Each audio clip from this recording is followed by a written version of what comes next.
We start the episode with what is presumed to be the scientist behind the Red Tornado androids, and also the other two that attacked the Young Justice not that long ago.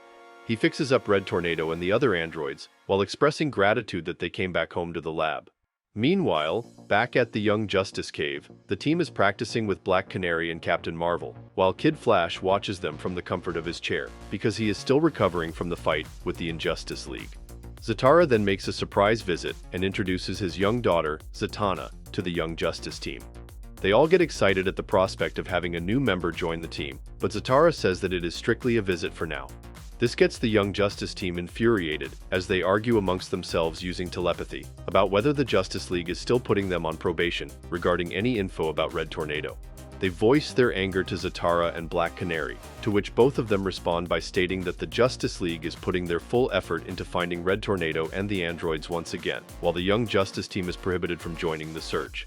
The team gets sassy with them, and Zatara thinks it would be a good distraction for the team to take Zatanna on a tour. During the tour, she quickly picks up that they are not actually going to show her around, and that they are in fact going to look for Red Tornado. She likes their energy, and decides to join them and not snitch. The team takes the Martian jet, and Black Canary realizes that. She tries to communicate with the team about their destination, and they come up with the flimsiest excuse imaginable. Zatara is worried about his daughter, but Black Canary reassures him, even though she is not sure herself. Meanwhile, the scientist working on Red Tornado manages to get his android siblings up and running again. The scientist then decides to do the most awkward exposition dump imaginable, as he talks about the origins of the three androids and how the scientist tried to perfect the programming with each iteration. Except he went too far with Red Tornado, and now he wants to reset him to obey his creator again.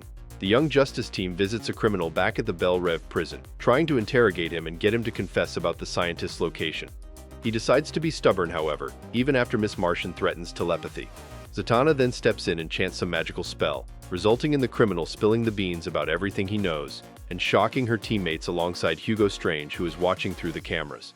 Meanwhile, the scientist introduces the three androids, Red Tornado and Red Inferno, to their newest android brother, Red Volcano.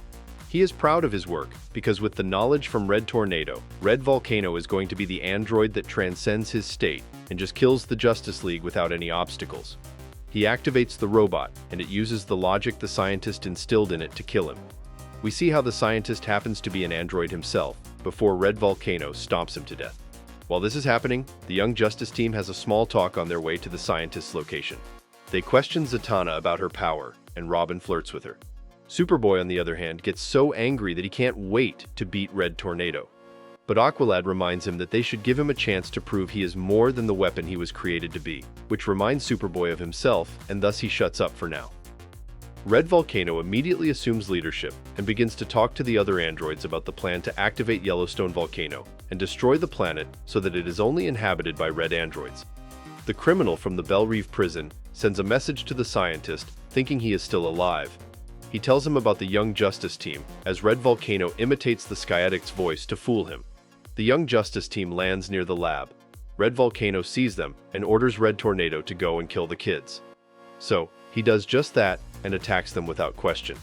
They try to fight, but Red Tornado beats the shit out of all of them and knocks them out.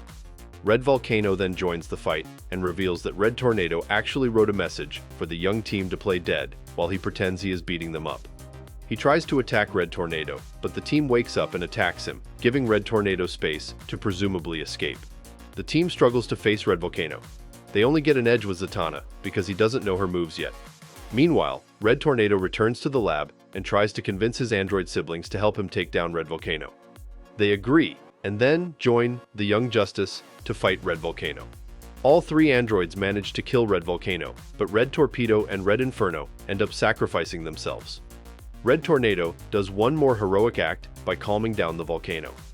In the aftermath, the team reconciles with Red Tornado and agrees to let him explore his humanity more with them.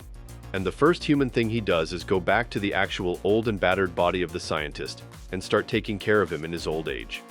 The next episode starts with the highest stakes yet, as the Justice League investigates an alien spaceship hovering over Earth. They try to make contact with it and warn the aliens to not go any further, but they get immediately zapped by some kind of ray, atomized, and then vanish into thin air. Red Tornado watches the transmission with the Young Justice team. He tells them that he needs to go help the Justice League and save Earth, but they should be prepared to take the mantle and step in when the League is gone. We then see media coverage of the alien invasion around the world, with Justice League members going missing or presumably dying out there while fighting the aliens. The Young Justice are the only heroes left now, so they start strategizing on how to counterattack the alien invasion. They realize that the aliens are mainly targeting the Fortress of Solitude because its energy attracted them to attack Earth in the first place. The Young Justice team decides to hit there to start their counterattack. They go there and attack the ship that is stationed. They manage to destroy it, but Superboy's wolf sacrifices himself to save him. Miss Martian tries to use the alien ship's parts to identify what they are dealing with, while the rest of the team fends off alien reinforcement and protects her.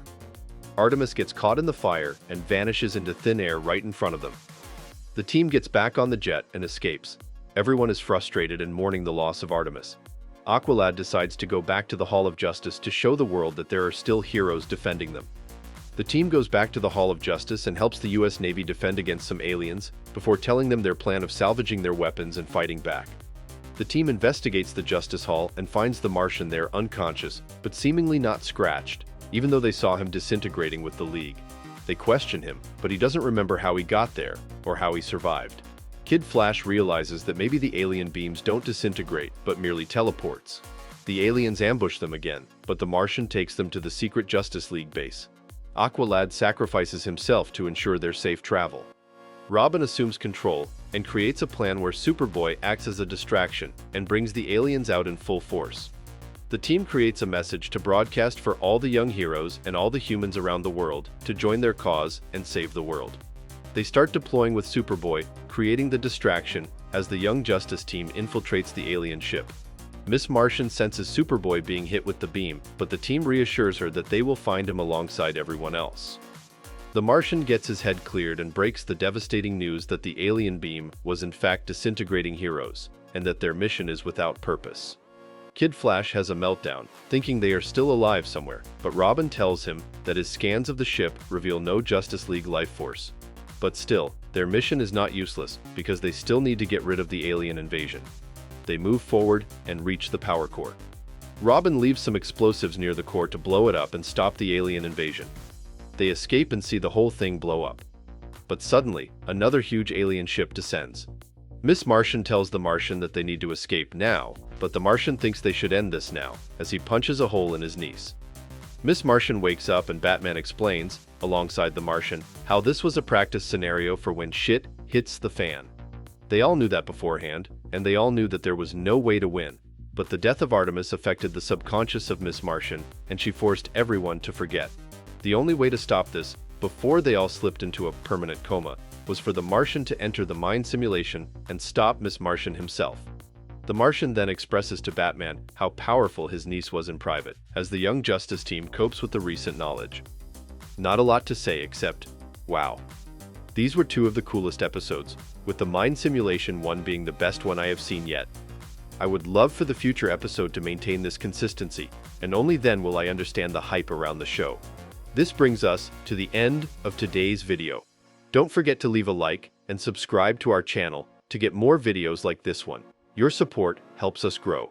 And tell me, what do you think of these two episodes? Who do you think is the strongest member of the Young Justice team? Do you really think it is Miss Martian? Let me know in the comments below. I read all of them. And if you're watching till now, thank you. I'll see you in another video soon.